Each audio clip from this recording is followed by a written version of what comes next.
Yeah, so thank you so much for joining me on this. I'm going to hop right in with a brief introduction of the three of you. Michael unfortunately can't make it this afternoon. So we have Barrett with us. Barrett works at Canon Design in Boston, Massachusetts. Barrett's extensive lighting design experience has introduced a multitude of project opportunities. Equipped with a master's in architecture, a naturally collaborative spirit, and years of experience as a senior lighting designer, she brings an understanding of the built environment and an appreciation for the importance of integration between design disciplines to each project team she engages. Though her experience with corporate commercial, academics, hospitality, healthcare, high-end residential space types, Barrett understands how to use light as a medium to orchestrate unique experiences through carefully executed lighting solutions. Thanks for joining us, Barrett. Thank you. Here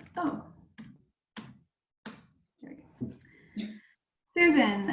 Susan is an experienced lighting designer working in the luxury home market in Florida for lighting controls and shading automation. She is passionate about learning and educating the world about the value of good lighting design.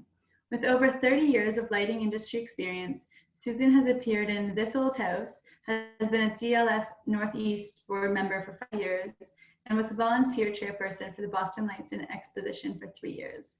Living in Florida allows Susan to do her favorite activities, which is anything that has to do with the outside, boating, walking, and shell hunting, and soon to be taking up rollerblading, I believe. Her goals are to acquire her captain's license and volunteer at the Moat Aquarium. Oh, nice. Nancy, thanks for joining us. Nancy is the principal at Light Positive, based in Massachusetts. 30 years of success in lighting design drives Nancy in the pursuit of her passion. Nancy is a professional affiliate member of the Boston Society of Architects, a longtime member of the IES, and a past president of the DLF Northeast. She has served on the faculties of Brandeis University, Emerson College, Suffolk University, NESAD, Boston Architectural College, and Wentworth Institution of Technology. Mentoring the next generation of lighting designers in architecture and the arts is a true joy for Nancy. Thanks for joining us. All right, so first question for the three of you. How has your work changed from before the pandemic to now? Any new technologies you had to learn quickly to adapt? How are site visits working? How do you stay motivated and on task? We'll start with you, Nancy. Oh, let's see. Well, any new technologies?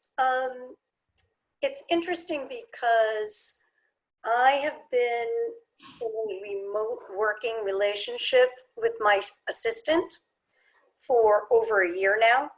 So we started using Zoom and electronic transfer and anything that we needed to do electronically that long ago.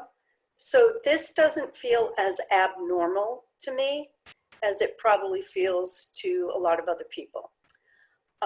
Site visits are not happening, obviously, and that's difficult because photographs don't always show you exactly what the conditions are.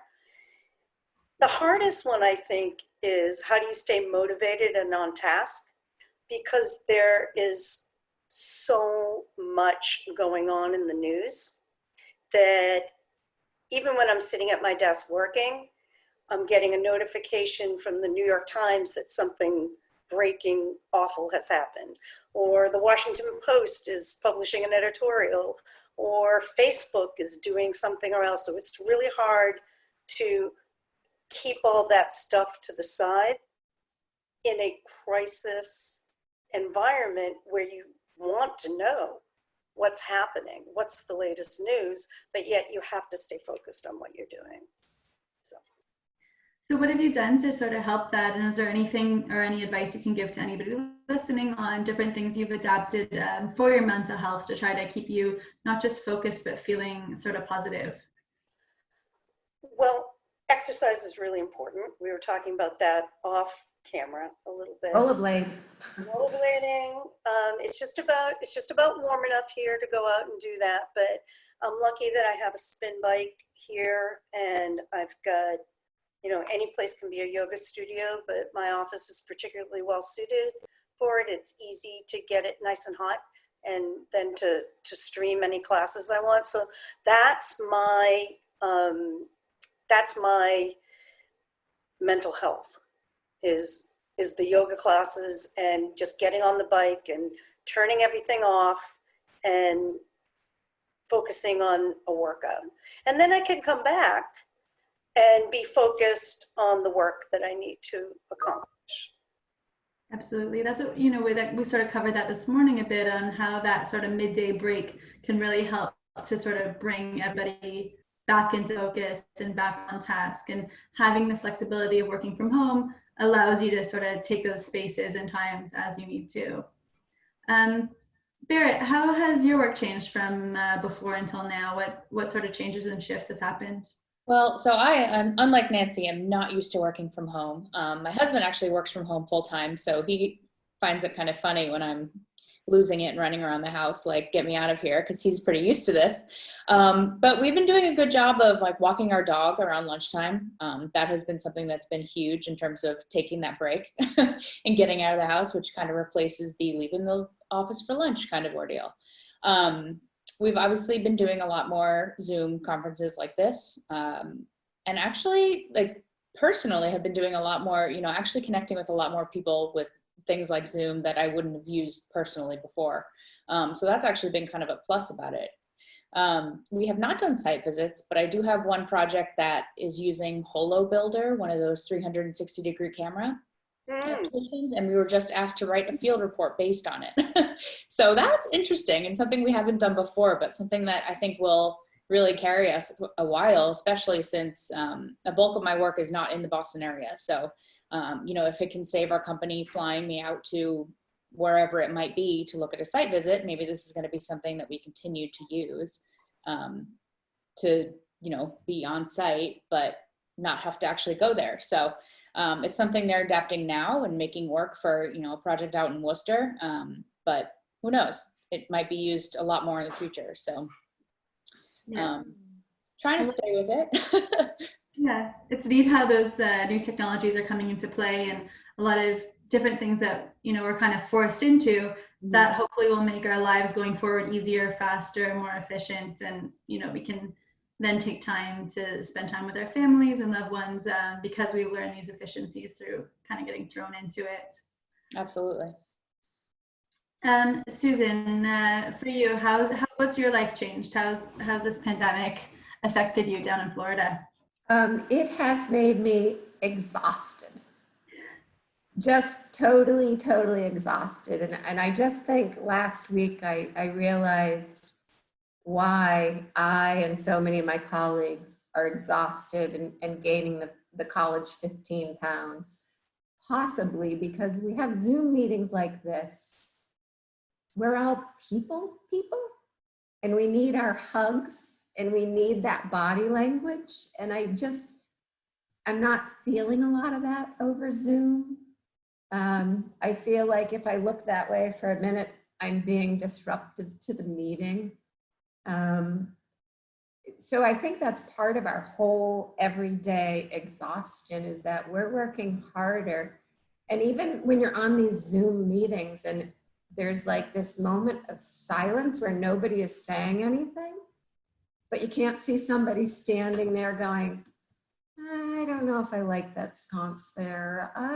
You just can't read their body language. And I think it's draining, it's exhausting. Yeah. So how do I stay motivated? I mean, I have to agree with Barrett and Nancy. Get out, whether how cold it is or rainy or warm, just get out, disconnect from the phone, leave it at home, turn it off, and have an hour in the morning and an hour at night of non-social media, because you get all these feeds and news reports. And I try to find my 3 favorite things every day, and at night before I go to bed, I feel like this was good, and this was good. And there are no site visits down here either. So I just try to always think of it being half full rather than half empty, and try to stay more focused by shutting my technology off twice a day. Yeah. No, those are all really, really great tips for people to kind of adapt. And we're all trying to find different things that work for us, and how to stay sort of positive through everything. What do you anticipate the long-term effects of this will have on lighting, in particular lighting design, you know, built environments? How do you foresee them changing, and how is that going to affect how you work today and how you foresee your work kind of in the future? I'll start with you, Barrett. Yeah, I'll chime in. So something that'll be interesting will be to see how many people and for what kind of frequency people are actually going back into the office in general. And you know, even something as silly as a sensor is going to play a much bigger role moving forward, because if, you know, only a quarter of the office is in, there's no reason to be powering an entire office and, you know, lighting it up in its entirety when you're in a scenario where, you know, people just aren't there. You know I have my own personal hesitations about going back to the office, and whether it's going to be 5 days a week or 3 days a week, and how we can all make it work. But I think even the lack of physical bodies that are going to be present in offices moving forward is going to be interesting. We might start seeing more things like hoteling desks, because I know I have found that I'm going to do a big old Marie Kondo when I get to my office, because I don't need a single thing that's at my desk. If I've survived for how long now, I don't need a single thing that's at my desk.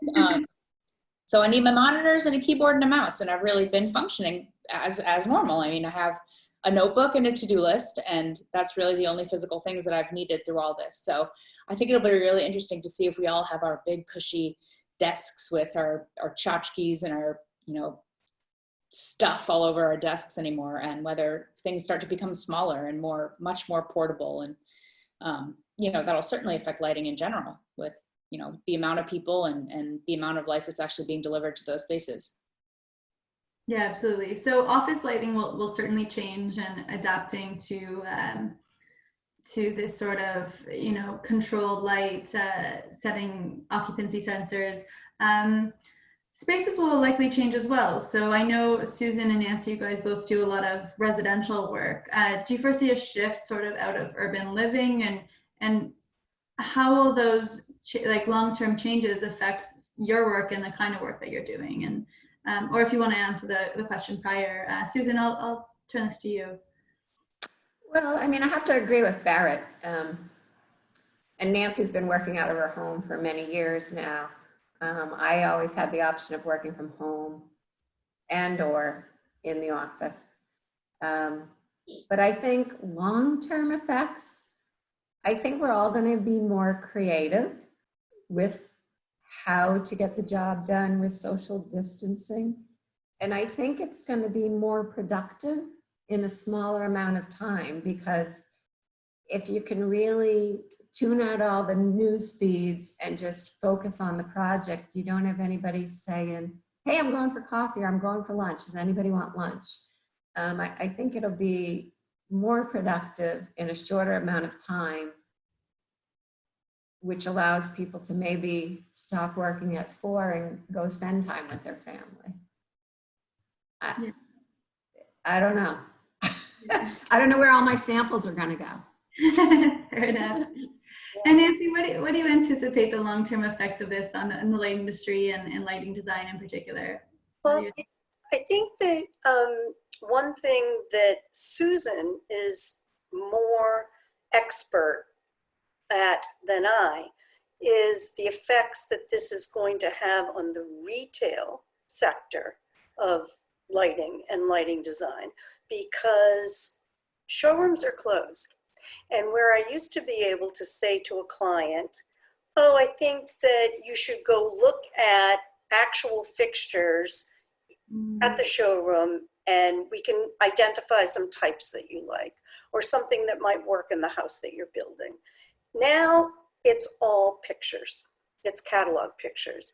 And it's just not the same, and I'm going to pass it back to Susan on this, but you can't see the quality of construction of a really nice exterior sconce, for example, unless you can touch it and see the glass and see the detail of it. Right, Susan? Yes, but over the years, even before this pandemic happened, there was always, I've hired Nancy. I like her style, or I've hired somebody from HLD and I like their style and I know their stuff and I'm trusted with them. So I think relationships, I was talking to an architectural designer actually this morning, and she said it's so easy for her because people trust her because she's been doing business for so long, and it's referral client. The showroom business, I think, will fade away. I mean, you can still send samples, we can still do mock-ups. But I think that business is going away, and they're going to hire us because we do what we do and you're referred by somebody else. Right. I just, for me, I don't have a lot of repeat business. I do, for example, I might have a client build a house and then 10 years later, they might build another house. I don't have, clients who come back to me project after project after project because I work primarily in the high-end residential sector. So there's not that chance to build up that trust, I think, as easily as when you're working on commercial projects for a company that knows you and is doing multiple projects with you. So I think it's harder. It is probably. Yes, I'll speak to kind of the opposite side of that. I work for Canon, which is a big company. We have lots of offices all over the place. And something that I've actually found interesting and I was surprised by was the whole relationship side of thing. Because of all these Zoom conferences that we wouldn't necessarily have had before, like our lighting studio is constantly doing marketing within our own company to try to work with other offices. And sometimes we're just emailing those people. But now in this reality, we're on Zoom meetings. So it's kind of interesting. I've actually seen more new faces at my own company in the past 6 weeks than I was seeing before because there wasn't this push to do video conferences as much. And now, I'm meeting that guy that I've emailed 5 times out in LA, or, that project leader that we keep reaching out to in Denver for new work and this and that. So it's interesting. It's something that surprised me from at least an internal marketing perspective. But again, I've seen more new faces in the past 6 weeks, I think, than I have probably in the past 3 months, just because of this capability that we're doing right now. So. Really interesting. It's making the world smaller in a way. And it has its pros and cons, like Susan said, not being able to read someone's body language is a huge challenge, not having that human touch. But on the plus side, like to your point, Barrett, that, you're able to talk to your team out in LA on the snap of a finger. And not just that, you're talking to people, you're seeing their faces, and you're getting a glimpse into their life a little bit. So like, I know when I'm on these calls, my son's always hanging from my feet and trying to jump into the camera. You get to see people's living rooms, what their favorite painting is, and you see a little bit more into who they are rather than the surface in a way, especially for maybe a little bit people that are a bit more closed off, and it can really open you up in a way, which is sort of nice. And I think it's really a good time now to go on your LinkedIn account and pick up the phone and call people because they're there. I'm finding that when I pick up the phone, they're like, hey, how are you? And it's just a whole new, conversation. Ready to chat, absolutely. So I'm going to pop this over to you, Nancy. You mentioned, some of the challenges with getting new clients in this time. So how can we, as manufacturers, how can reps, how can we support you, one, to get new clients, two, in what you do, trying to, get from A to B? What sort of things can we do? What have you seen that's been success, or what have you seen that's been helpful to you? And what would you like from us? Are we bombarding you with too much stuff, or I'll throw that to you. Well, I think that doing webinars like these are really helpful to our community as a whole. And I thank you for doing that. And I know you have others set up, and that's great. I think that getting samples out as quickly as you do is really helpful. In terms of getting new work, most of the work that I get is referral from interior designers or architects. So just to, diverge a little bit from the question at hand, I think that as the economy shrinks, and this morning we saw that the economy had shrunk nearly 5% in the last quarter, which is alarming to say the least. For lighting designers, that's a red flag, at least it is for me, because architects and interior designers tend to not be as willing to bring in consultants as their own revenues are decreasing, if that's what's happening.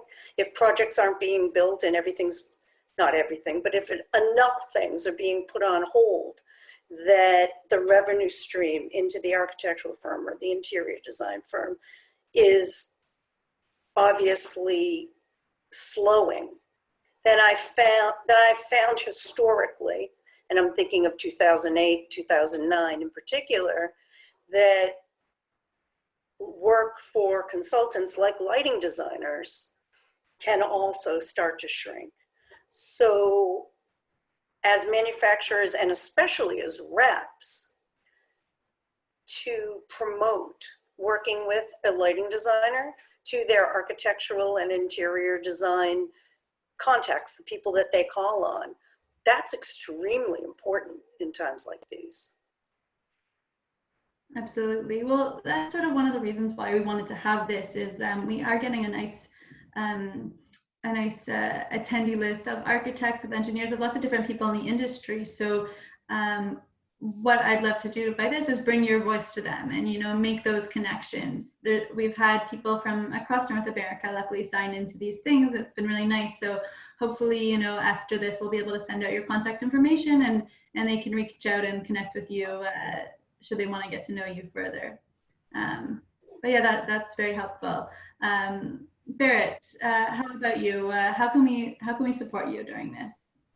Yeah, I mean, I think to Nancy's point, by even the, people are likely maybe going to think we don't need a consultant right now. Let's reach out to the manufacturers or directly to the reps. But there's certain efficiencies, a lot of efficiencies saved when, bringing a lighting designer and an expert onto a project that may be able to really streamline things. So there's of course that. And then I know a lot of our reps have had like virtual lunch and learns essentially, still continuing to show us new products, because that's a very important part of what we do, is, knowing what new stuff is out there, and continuing to, not only you guys supporting us, but us supporting you by specifying those products. So being able to still continue to see new products and not be just cut off from all of that has been really important.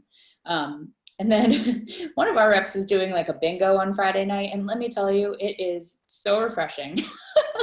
And so there's a nice thing. It's also just like connecting with the industry in general, so even something like this, like Susan and Nancy, I don't know the last time I saw you two, and here we are. At bingo. Yeah, true. You might be a tiny thumbnail, but it's right. These things that are really keeping people connected, and not just, people and their clients, but people and their reps and the manufacturers and all of us who are used to connecting on a regular basis. So I think that's still important.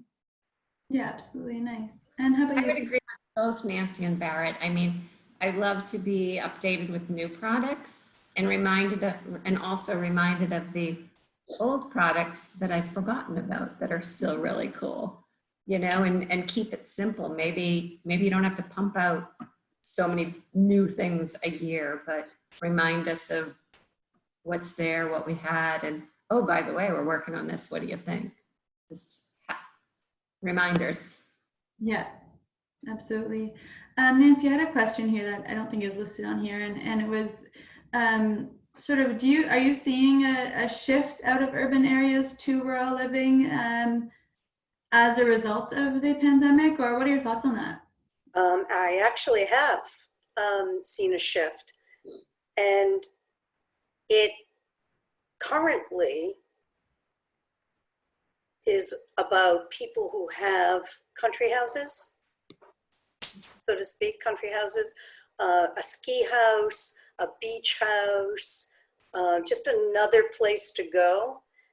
If they were in New York, or if they were in Boston, or they were in Seattle and had the ability to go elsewhere, they have. I know my own sister has been up in Vermont since almost the beginning of March with her husband and her daughter's fiance and 3 dogs, and they've encamped up there. And I'm hearing, not only from her, but from other people as well, is now that they're out of the city, maybe they don't miss the city so much. So I think we could see a shift of people not having to live in the city in order to work.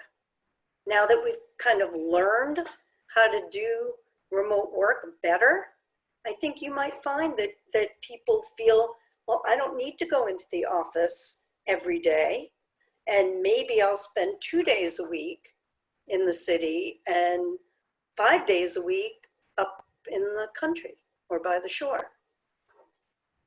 Yeah, absolutely. Barrett or Susan, do you want to add anything to that?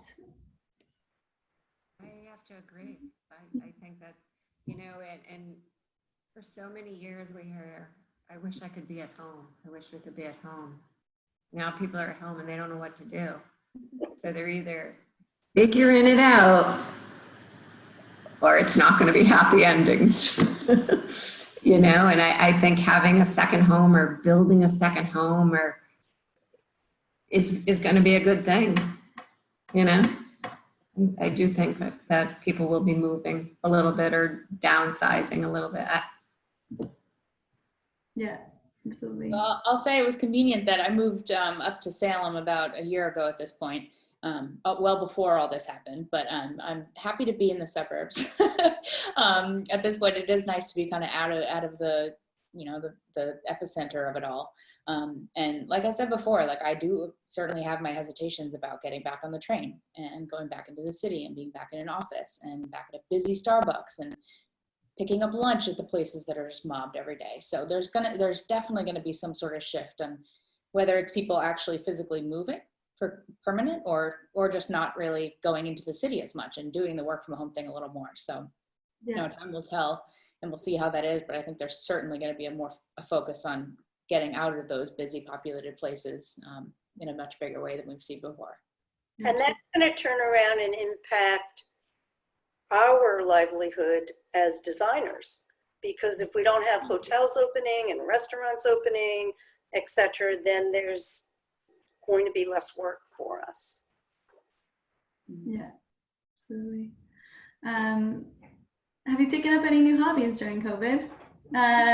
Bonus question, Susan, anything new? Well, apparently I'm going to research rollerblades as opposed to a bicycle. I'll teach you.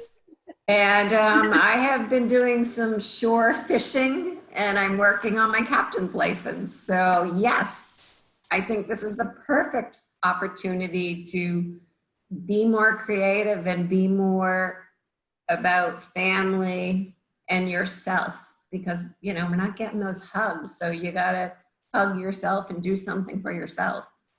Yeah, Absolutely. I wouldn't say I have any new hobbies, but I think I've strengthened a few of my old ones. I've been cooking a lot more, something I love cooking, but I get home from work at 7 o'clock and I'm like, oh, I'm hungry and I want something now, and we just grab something quick. So I've been cooking a lot more in a big way, big lengthy meals that take 2.5 hours to cook because I have 2.5 hours. And my Peloton has seen a lot more action because I'm home, and again, I've saved those 2 hours of commuting. I have 2 more hours at home every night, or morning and night. So there's just been a lot of extra time to kind of get back to those things that maybe I wanted to be doing and just didn't feel I had the time for. So yeah. I'll The take it. Peloton and the cooking are a good balance. Yeah, exactly. How about you, Nancy? Well, again, like Barrett, I've been cooking more. I've always loved to cook, but just haven't had time in these busy, busy times. So cooking is a joy and it's relaxing. But what I've been really enjoying most of all is using Zoom to take yoga around the world. So rather than just going to the studio or a couple of studios that I go nearby, I have a class that I take in New York City now. I have a class that I take in Hawaii. There's another class. Yeah, so you can just, when you're Zooming and using Mind Body, you can just take classes from anywhere. So it's very cool.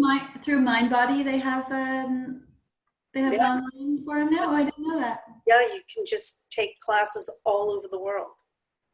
Neat. Yeah. Cool. Yeah, it is cool.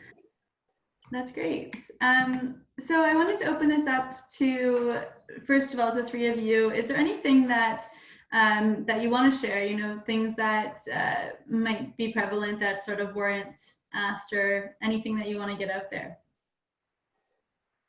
And if not, is there anybody watching right now that has any questions for Susan, Barrett, or Nancy? The Q&A is open. Feel free to type them in. You know, on a side note, I really miss my car. Your car. And I had to take my car out for a drive just the other day down the highway, you know, along with the hugs. But I just miss being with people, having the lunch and learns. And, you know, as Barrett said, oh, I'm going to go out and pick up lunch. Does anybody want lunch? And as Nancy said, you know, just being with people. I wish Zoom, you could smell your cooking, and, you know, if there's a website or a new technology that somebody knows of that you can really just start getting the smells in, that would be awesome. So if anybody knows of that, let me know. Absolutely. I see one question here in the Q&A. What new resources do you have access to now that we're working online? So I'll throw that to you, Barrett. What new resources do you have access to now that we're working online? Well, I think that Holo Builder thing that I saw recently, it's the 360-degree camera, is something we're using for site visits. So, you know, we had kind of started dabbling in that, but I'm interested to see if that becomes a much bigger thing. And then I think just Zoom in general. I mean, we've been experimenting even at work with some of the, you know, what works best, Zoom or Teams or GoTo, because there's so many venues on, you know, Google Hangouts, there's so many. So just trying to kind of perfect the way we are connecting rather than just kind of accepting the status quo, and really making sure that we're using everything to the best of our ability. Yeah. To add to that, I've seen these renderings that the millennials can create where they just plop in the light fixtures and they can shine them on the walls, and the 3D renderings, I think, are fabulous nowadays for those people that can create those for us. Will be a big help. Absolutely. Nancy, any new resources? Just more use of Zoom, really, than I had been using previously. And because I've been so used to a remote relationship within my studio, it's kind of easy. It's been easier for me to be comfortable with a remote relationship with my clients. Yeah, absolutely. I'll answer that question as well. In our company, we use Teams. I'm not sure if any of you use that, but I like it a lot. It's really great for connecting with our various teams within the company. We have an all employees chat, which is fun. You know, people are sharing their coworker photos, which is usually their dog sitting at their laptop or showing breads that they've baked, and it's become a little bit of a fun baking competition that's come out of it. And then each individual team has their own group, and with our marketing team, we have a task manager that's built into Teams. So that's been a super handy technology for us that we've adapted to impressively quickly. Another thing to keep in mind, and I've said this to a couple of colleagues, is can you imagine where we would be right now if this had happened 10, 15 years ago? In a different world. We'd be up the proverbial creek, right? If we did not have this technology and the ability to work, you know, be it in Procore or file sharing or whatever, if we didn't have our apps. Yeah. Yeah. I just can't, everything would just come to a screeching halt. And even without the apps, if this, you know, even with just email, if this happened 10 years ago, we wouldn't, so few people were on their phones that we wouldn't have the bandwidth to have everybody emailing from home and going on the internet to check websites and all that. We just weren't there. Right. That's years ago. So dial-up. Crash the internet. Right. Can you imagine trying to do this with dial-up connections? The size of the files that we're transferring Oh my on God. a regular basis? Yeah. Beep, beep, beep. What will happen in the next 10 years? Who knows? You know, I hope this is kind of a learning curve for the whole human race, you know, and I hope we don't go back to our older habits. You know, I get frustrated when I have to go out to the store and some people aren't wearing a mask, and I'm like, but again, some people don't wear a seatbelt yet, but I hope we'll all learn better ways to deal with everything, work, life, balance. Absolutely. We have another question that came in the Q&A. How bad of a timing is it for someone to start in residential lighting design? Or asked differently, anything someone starting can do to make his mark? So Nancy, do you want to hop on that one? Timing for starting in resi lighting design. I think this is a hard time if you don't already have connections to a network that can refer work to you. Be that existing clients or relationships with architects, interior designers, other lighting designers. I'm referring work or have been referring work out to younger lighting designers starting when the project might be too small for me to take on, or my plate might just be too full. So I think to go back to, I think what Susan said about LinkedIn and using existing networks to really reach out and introduce yourself and be networking now is the most important thing that you can do as a designer starting out in residential lighting design. Absolutely. So, and you touched on a nice point there, is that, you know, there might be other lighting designers that need a little bit of extra help right now. So finding those people, and, you know, we're happy to be a resource to you for that. I'm not sure, Jean-Philippe, where you live, but, you know, feel free to reach out to myself or to Eric Teacher or to someone at Lightline and say, hey, this is my area. Do you know any lighting designers that might need some extra help? And, you know, there's lots of different ways you can network, and we're always happy to help sort of make those connections. Susan, any tips there? Sorry? That question goes directly to me because I just left my company after 28 years, and I am now officially independent, i.e. unemployed. So I am finding this time, but I've also moved to Florida where it's a totally different industry. I mean, we can't get a wall box here in any residential that I've seen straight in the industry. They're all a little askew. So it's a totally different industry, but I'm really embracing it and taking this time to network. And I thank everybody that, you know, I have connections with, be it a rep agency and a manufacturer and other lighting designers. you know, I feel that there's a lot of help there within our community, no matter where you're located. You know, and I think lighting is just so important, especially because everybody's at home now. They realize how horrible their home lighting is, or they realize how much more they need lighting. So I think this whole pandemic, it's about light.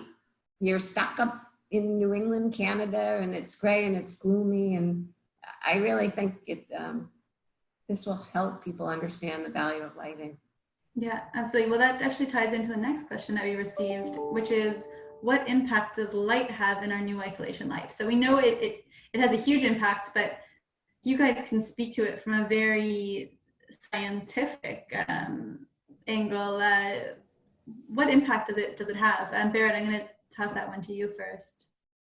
So I know, contrary to what we do every day and provide people with light, I feel like one of the most important things I've found is that sitting next to a window is really nice. And, you know, not turning on my office light. So that's going to be a little bit of adjustment going back into an office where we are sitting in, you know, under electric light, versus now where my office, like I haven't turned my actual office light on in probably since I've been sitting in the office because I have enough natural light. So I think it'll be an important balance to try to figure out how to, you know, continue to push things like well design and lead design, where we're really trying to make sure that the comfort and, you know, circadian rhythm of workers is being taken into account. Because I feel like a lot of people are probably in a similar scenario. I mean, Nancy, I'm looking at you just sitting flooded in light, and Susan, you're even brighter. I mean, and you probably don't have lights on. So, you know, everyone's getting used to kind of sitting in their home offices, and having those, everybody has a window seat in this day and age right now, versus, you know, the whole open office thing where, you know, my desk is not anywhere near a window. So that should be interesting to see how that all kind of plays out moving forward. And if that focus really does come to light, I mean, no pun intended, but, and how daylight is playing an even more important role in, you know, not just offices, but in general scenarios where people are spending their time. Absolutely. So, of course, you know, if you have that benefit to sit next to a window, that would be great. Is there any sort of hacks you can advise people that maybe don't have the benefit of having a big window to sit by? Maybe they're in a smaller condo or apartment that doesn't have that option. Any lighting hacks you can offer them to get more light this time, or a desk lamp? What would you suggest for maybe our listeners that are?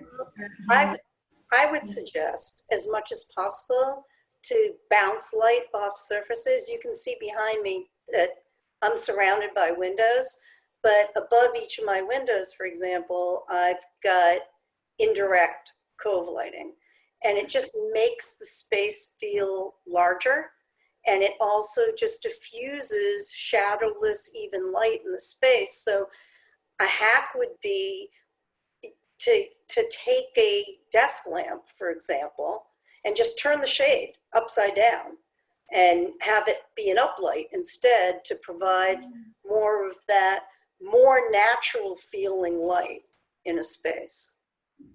Absolutely. Before we hop to the next question, Susan, did you want to add anything on what impacts does light have in our new isolation life? I mean, I agree 100% what they just both said. It is, it's just, again, getting everybody that awareness to it. But I think being at home, people are going to realize they're not going into their office at 8 o'clock, 9 o'clock in the morning and flipping a switch, and that at home it's dark, and gee, I really do need light.